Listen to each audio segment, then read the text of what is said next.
Hi everyone, welcome to my channel.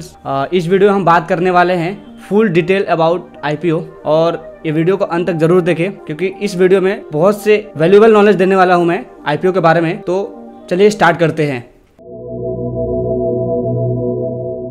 First of all हम बात करेंगे आईपीओ होता क्या है।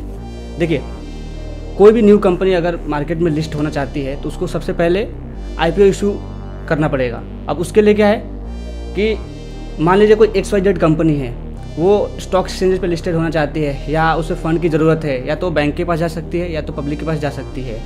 तो अगर बैंक के पास जाती है तो इंटरेस्ट रेट ज़्यादा रहता है, तो कंपनी को इंटरेस्ट ज़्यादा पे करना पड़ेगा। तो इसके लिए कंपनी आईपीओ इशू करती है और पब्लिक से फंड रेज करती है। उससे क्या होता है, कंपनी को इंटरेस्ट नहीं देना पड़ता है। कंपनी ग्रो करेगी तो जो शेयर है जो पब्लिक के पास है वो ग्रोथ करेंगे।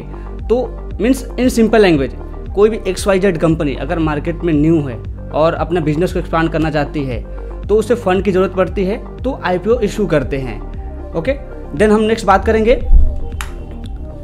कि types of IPO, means IPO कितने टाइप्स होते हैं। First fixed IPO, then book building IPO and third hybrid IPO.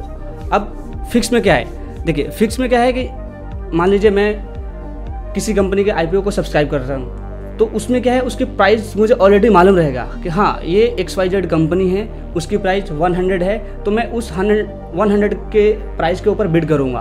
तो इसको बोलते हैं फिक्स प्राइस। मीन्स कंपनी ने एक प्राइस फिक्स कर दिया है कि इस प्राइस पे ही तुम मेरे कंपनी के शेयर को परचेज कर सकते हो। देन सेकेंड हम बात करेंगे book building issue. Means book building में क्या होता है, इसमें क्या है, एक कंपनी एक प्राइस रेंज, मीन्स एक रेंज दे देगी कि इस रेंज के अंदर में ही आपको कोई प्राइस चूज करना है। जैसे 100 to 120, इसके बीच में ही आप या तो 100 लीजिए या तो 120 लीजिए या उसके बीच का अमाउंट लीजिए। मीन्स इन तीनों के बीच के रेंज का ही अमाउंट आप ले सकते हैं। उसको बोलते हैं बुक बिल्डिंग। मीन्स अ रेंज, एक रेंज डिसाइड कर दिया जाता है कि इसके बाहर आप कोई भी प्राइस चूज नहीं कर सकते। देन हम बात करेंगे हाइब्रिड आईपीओ। हाइब्रिड में क्या है, मीन्स आपको दोनों ऑप्शन देंगे। जैसे कि फिक्स प्राइस आपको फिक्स देंगे कि आप 100 रुपीज़ का परचेज कीजिए, या तो बुक बिल्डिंग मीन्स आपको 100 to 120 का रेंज दे देंगे कि उसके अंदर में आप चूज कीजिए। ये होते हैं टाइप्स ऑफ आईपीओ। देन हम बात करेंगे कि मोड ऑफ आईपीओ। आईपीओ का मोड क्या है, मीन्स कोई भी कंपनी अगर आईपीओ इशू करती है तो कौन से मोड में कर सकती है। जनरली यहाँ पे दो मोड होते हैं। फर्स्ट है SMU एंड देन है मेन बोर्ड आईपीओ। अब SMU में क्या है, SMU किसके लिए होता है, small and medium enterprise. Small and medium enterprise means जो छोटी कंपनियाँ होती है, अगर वो फर्स्ट टाइम मार्केट में आती है और फंड के नीड है उनको, तो SMU के थ्रू आते हैं। मेन बोर्ड आईपीओ मीन्स इसमें लार्ज कंपनियां, जो बड़ी बड़ी कंपनियां होती है जिसे फंड की ज़रूरत ज़्यादा होती है, तो वो मेन बोर्ड के थ्रू आते हैं। और इसमें जैसे आप रिसेंट एग्जांपल देख लीजिए, अभी रिसेंट में हुंडई मोटर्स आया था, उस 17,000 करोड़ आईपीओ। ये बड़ी बड़ी कंपनियाँ किसके थ्रू आती है, मेन बोर्ड आईपीओ। देन हम नेक्स्ट बात करेंगे कि आईपीओ प्रोसेस, मीन्स कंपनी कौन कौन से प्रोसेस फॉलो करती है आईपीओ इशू करने के लिए। देन सबसे पहले हम बात करेंगे pre IPO preparation and planning and decision making. Pre IPO preparation means company क्या करेगी, जैसे मान लीजिए XYZ कंपनी अगर आईपीओ इशू कर रही है तो पहले प्लानिंग करेगी कि मुझे कौन से प्राइस पे इशू करना है, क्या कितने दिन में हो जाना चाहिए। मीन्स प्लानिंग, जो भी आईपीओ से रिलेटेड जो भी मीन्स प्रोसेस रहेगा उसको पहले प्लानिंग करेंगे, क्योंकि अगर वो प्री प्लान नहीं रहेगा तो कोई भी काम अच्छा नहीं रहता है। इसलिए कोई भी कंपनी आईपीओ इशू करने से पहले से प्लानिंग बनाती है। देन हम सेकंड क्या है कि filing and SEBI approval. Second क्या है कि कंपनी आईपीओ इशू करने से पहले एक फाइल एप्लीकेशन करेगी सेबी को, देन सेबी उसको रिव्यू करेगी, देन अप्रूवल देगी। देन थर्ड क्या है, आईपीओ प्राइसिंग। अप्रूवल तो मिल गया, अब उनको क्या है, एक प्राइस फिक्स करना है। जैसे मैंने आपको बताया था fix price, book building and then hybrid बताया था। उन तीनों में से कोई एक चूज करना पड़ेगा कि कौन से प्राइस पे आप अपना आईपीओ लेके आ रहे हो। देन फोर्थ है bidding and allotment.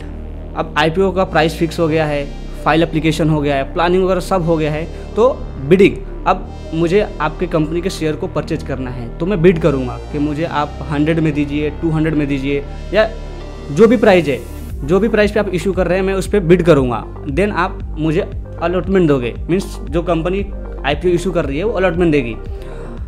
Then fifth क्या है, लिस्टिंग ऑन स्टॉक एक्सचेंजेज। सब होने के बाद आपका इशू हो गया, सब्सक्राइब्ड हो गया, अलॉटमेंट भी हो गया, देन क्या होगा, स्टॉक एक्सचेंज पे लिस्टेड होगा। मैं आपको नेक्स्ट स्लाइड में बताऊंगा कि स्टॉक एक्सचेंजेस क्या है, मीन्स आईपीओ कहाँ पे लिस्ट होते हैं, कितने टाइप्स के होते हैं, मैं बताने वाला हूँ आपको। देन अब हम नेक्स्ट बात करेंगे टाइमलाइन क्या है। आपने सब प्रोसेस फॉलो किया कि प्री प्लानिंग करना है, अलॉटमेंट करना है, इशू करना है या लिस्टिंग करना है। अब उसमें टाइमलाइन कितना टाइम लगने वाला है हर एक प्रोसेस के लिए। सबसे पहले हम बात करेंगे pre IPO planning and preparation. इसमें कितना टाइम लगने वाला है? इसमें 3 to 6 month minimum and maximum 3 to 6 month लगना चाहिए। अब इसमें क्या क्या रहेगा? पहले तो कंपनी डिसाइड करेगी फंड कैसे रेज करना है, मीन्स पब्लिक से रेज करना है या बैंक के थ्रू करना है, इसमें वो डिसीजन लेंगे।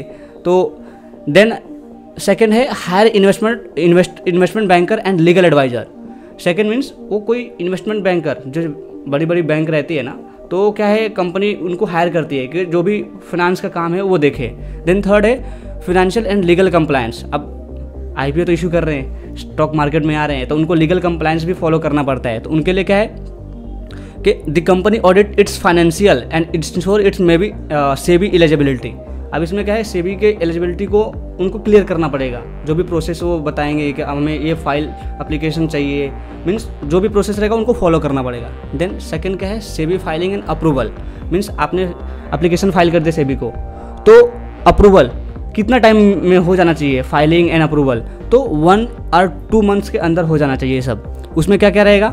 फर्स्ट तो draft DRHP means draft red hearing prospectus submission. Means company IPO issue करने से पहले एक DRHP फाइल करेगी। उसमें मीन्स अपनी कंपनी का जो भी प्रोसेस है, फाइनेंशियल जो भी स्टेटमेंट है, या कंपनी किस सेक्टर में काम करती है, प्रोमोटर होल्डर कितने हैं, डायरेक्टर कितने हैं, हर एक चीज़ DRHP में वो मेंशन करके सेबी को फाइल करेंगे। देन सेबी उसको रिव्यू करेगी, रिव्यू करने के बाद फिर उसको अप्रूवल देगी। देन थर्ड क्या है, IPO road show and pricing. इसमें क्या है, कंपनी अब तो सब हो गया, अप्रूवल वगैरह मिल गया, कंपनी को मार्केटिंग करना पड़ेगा कि हम आईपीओ इशू कर रहे हैं, लेके आने वाले हैं। तो अगर वो मार्केटिंग नहीं करेंगे तो सब्सक्राइब कैसे होगा? तो उसके लिए क्या है, रोड शो होता है। उसमें क्या है, marketing and investor road show. The company present its business to potential investor including QIB, HNI and retail investor. अब ये QIB, HNI and retail investor क्या है, मैं आपको नेक्स्ट वीडियो जब आएगा मैं आपको उसको फुल डिटेल बताने वाला हूँ। तो फिलहाल तो ये समझिए कि कंपनी अगर आईपीओ इशू कर रही है तो उनको रोड शो मीन्स उनको मार्केटिंग करना पड़ेगा कि आप हमारे कंपनी के शेयर्स को परचेज करो या हमारे आईपीओ को सब्सक्राइब करो। Then price band finalisation. इसमें मीन्स आपको पहले बताया, अब अप्रूवल रिव्यू वगैरह सब हो गया, DRHP वगैरह सब फाइल हो गया, एंड अब उसमें क्या होगा, प्राइस बैंड मीन्स प्राइस को फिक्स किया जाएगा कि हम इस प्राइस पे लेके आने वाले हैं। मीन्स कौन से मोड में लेके आने वाले हैं, फिक्स में लेके आने वाले हैं या बुक बिल्डिंग में लेके आने वाले हैं या अपना हाइब्रिड में लेके आने वाले हैं। देन फोर्थ क्या है, स्टॉक एक्सचेंज अप्रूवल। अब सब काम हो गया, सब all A to Z process follow हो चुका है। अब स्टॉक एक्सचेंज पे लिस्ट होना है तो उनसे भी तो अप्रूवल लेना पड़ेगा। तो अपने इंडिया में 2 स्टॉक एक्सचेंजेज है, NSE एंड BSE, तो उनसे पहले अप्रूवल लेना पड़ेगा, तो आप जाके एलिजिबिलिटी क्लियर कर पाएंगे लिस्टिंग होने के लिए। देन हम नेक्स्ट बात करेंगे कि आईपीओ सब्सक्रिप्शन एंड अलॉटमेंट में कितना टाइम लगना चाहिए। तो जनरली 1 or 2 वीक्स होना चाहिए। अब इसमें क्या है, आईपीओ ओपन्स फॉर बिडिंग। अब आईपीओ इशू हो रहा है तो कितने दिन के लिए ओपन रहेगा, तो 3 to 5 डेज के लिए। Okay, then subscription data and demand analysis. अब देखना है, आपने इशू कर दिया, सब्सक्राइब कितना हो रहा है, अलॉटमेंट कितना हो रहा है, ये भी उस डे के अंदर में ही हो जाना चाहिए कि कितना सब्सक्रिप्शन हो रहा है, ओवर सब्सक्राइब हो रहा है कि अंडर सब्सक्राइब हो रहा है या सब्सक्रिप्शन हो ही नहीं रहा है। Then final allotment and refunds. आपका सब्सक्रिप्शन हो गया और A to Z हो गया। अब आपको देखना है, अगर ओवर सब्सक्राइब है तो फंड को रिफंड करना है, क्योंकि वो करना ही है, सेबी का गाइडलाइन ही है। अगर आपका शेयर्स ओवर सब्सक्राइब हो चुके हैं तो जो ओवर सब्सक्राइब वैल्यू है उनको रिफंड करना पड़ेगा आपके इन्वेस्टर या पब्लिक को। देन फिफ्थ लास्ट पॉइंट है कि listing on stock exchanges. Means allotment के बाद कितने दिनों बाद स्टॉक एक्सचेंजेज पे लिस्टेड हो जाना चाहिए आपकी कंपनी, तो 5 to 7 डेज आफ्टर अलॉटमेंट हो जाना चाहिए। अब उसमें आपको क्या क्या देखना है, अब GMP ग्रे मार्केट प्रीमियम, मैं आपको एक सेपरेट वीडियो बताऊंगा GMP क्या होता है, आईपीओ के लिए GMP क्यों इंपॉर्टेंट है, क्यों देखना चाहिए। अगर आप कोई भी आईपीओ परचेज या सब्सक्राइब करते हैं तो GMP क्यों इतना इंपॉर्टेंट प्ले रोल करता है, तो हम बात करेंगे इसके बारे में नेक्स्ट वीडियो में। देन है stock listing on NSE and BSE। मैंने बताया कि सब प्रोसेस हो जाएगा तो आपको अप्रूवल मिलेगा NSE और BSE से कि आप एलिजिबल हो चुके हो कि हमारे स्टॉक एक्सचेंज पे लिस्ट कर दीजिए। देन हम बात करेंगे अभी कि लिस्टिंग प्लेटफॉर्म। अभी हम बात कर रहे थे NSE और BSE, तो हमारे इंडिया में जनरली 2 ही है, NSE एंड BSE। इसी स्टॉक एक्सचेंजेज पे कोई भी कंपनी अपने आईपीओ को लिस्ट करती है। NSE national stock exchange and the second is BSE Bombay stock exchange. अब हम बात करेंगे, this is the last point कि एडवांटेज एंड डिसएडवांटेज क्या है कोई भी आईपीओ अगर कंपनी इशू करती है। तो फर्स्ट ऑफ ऑल बात करने वाले हैं एडवांटेज मीन्स कंपनी को क्या फ़ायदा है अगर आईपीओ लेके आती है। फर्स्ट पॉइंट है capital for growth and expansion. Company अगर आईपीओ लेके आ रही है तो उसके पास तो कैपिटल तो आएगा ही, पब्लिक सब्सक्राइब करेगी तो कैपिटल आएगा, तो उससे क्या होगा, अपने बिजनेस को एक्सपांड कर सकती है। देन सेकंड है इंक्रीज पब्लिक अवेयरनेस। अगर आप आईपीओ इशू कर रहे हैं, मार्केटिंग कर रहे हैं, तो कंपनी को अवेयरनेस क्रिएट होगा कि हाँ ये कंपनी आ रही है, किस सेक्टर में काम करती है, तो अवेयरनेस क्रिएट होगा, आपकी क्रेडिबिलिटी बढ़ेगी मार्केट में। देन थर्ड है liquidity for existing share holder. अब कोई कंपनी अगर आईपीओ इशू कर रही है तो जो एग्जिस्टिंग शेयर होल्डर है अपना शेयर बेच के ही आईपीओ इशू करते हैं, तो उनको लिक्विडिटी मिलती है कि वो अगर ज़्यादा टाइम से इन्वेस्टमेंट करके रखे उस कंपनी में तो अपना शेयर बेच के प्रॉफिट बुकिंग कर सकते हैं। तो वही बोल रहा है कि liquidity for existing investor. Then है फोर्थ पॉइंट है easier access to future funding. आपको पता ही है आईपीओ इशू कर रहे हैं किसके लिए करते हैं, फंड के लिए, तो ये एक ईजी वे है कि फंड रेज करना। देन फिफ्थ पॉइंट है एम्प्लॉय बेनिफिट। मान लीजिए एबीसी कंपनी है, वो आईपीओ इशू कर रही है, तो उसमें ऑलरेडी कोई ना कोई शेयर होल्डर या एम्प्लॉय तो काम करते रहेंगे, तो कंपनी प्रायोरिटी पहले उनको देती है कि आप हमारे आईपीओ को सब्सक्राइब करो। कई बार कंपनी डिस्काउंट पे भी इशू करती है, प्रीमियम पे भी डिस्काउंट इशू करती है, बट सबसे first of all priority employee को देती है। तो वही बोल रहा है इस ऑप्स बेनिफिट देती है कंपनी, ये एडवांटेज है। देन लास्ट पॉइंट है बेटर कॉर्पोरेट गवर्नेंस। अब आप आईपीओ लेके आ रहे हो, सेबी है, जो भी करता धरता है अपने सेबी है, तो उसके रूल्स एंड रेगुलेशन को फॉलो करना पड़ेगा। तो वही बोल रहा है बेटर कॉर्पोरेट गवर्नेंस। अब उनके रूल के अकॉर्डिंग चलना है तो आपका बेटर जो भी परफॉर्मेंस या जो भी कोई भी काम करोगे रेगुलेटर के थ्रू ही करोगे। तो वही बोल रहा है बेटर कॉर्पोरेट गवर्नेंस।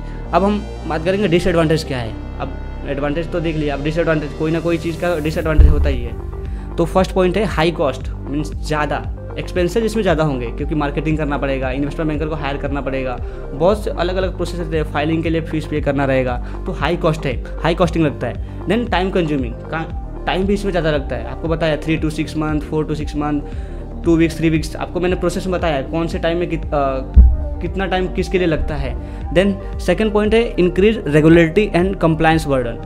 अब आपको एडवांटेज बताया कि उनको बेटर गवर्नेंस मिलता है, बट उसको फॉलो करने के लिए उनको बहुत सारे एप्लीकेशन फाइल करने पड़ते हैं, बहुत से उनको रूल एंड रेगुलेशन को फॉलो करने पड़ते हैं, बहुत से मीन्स रेगुलेटर के थ्रू ही काम करना पड़ता है। देन थर्ड पॉइंट है loss of control for promoter. अब कंपनी अगर आ रही है मार्केट में तो जो एग्जिस्टिंग शेयर होल्डर है वो अपना इक्विटी शेयर को डाइल्यूट करते हैं, तो हम जाके उनके शेयर को परचेज करते हैं, तो उनका क्या है होल्डिंग कम होता है उस कंपनी में। देन फोर्थ पॉइंट है market pressure and stock volatility. अब आप सब काम हो गया, A to Z आपका प्रोसेस फॉलो हो गया, स्टॉक एक्सचेंज पे लिस्टेड भी हो गए, तो आपको सबसे बड़ी प्रॉब्लम क्या है कि आपको वॉलेटिलिटी को फेस करना पड़ेगा। मीन्स अगर आपकी कंपनी अच्छी ग्रोथ कर रही है तो आपका स्टॉक के प्राइस ऊपर जाएंगे, ओके। अगर आपके स्टॉक का प्राइस अगर आपकी कंपनी ग्रोथ नहीं कर रही है तो स्टॉक के प्राइसेज आपके नीचे जाएंगे, ठीक है। तो उसमें क्या है वॉलेटिलिटी बढ़ जाएगी मार्केट में, आपके स्टॉक के फ्लक्चुएशन बढ़ जाएंगे डिमांड एंड सप्लाई के थ्रू। देन लास्ट पॉइंट है रिस्क ऑफ अंडर परफॉर्मेंस।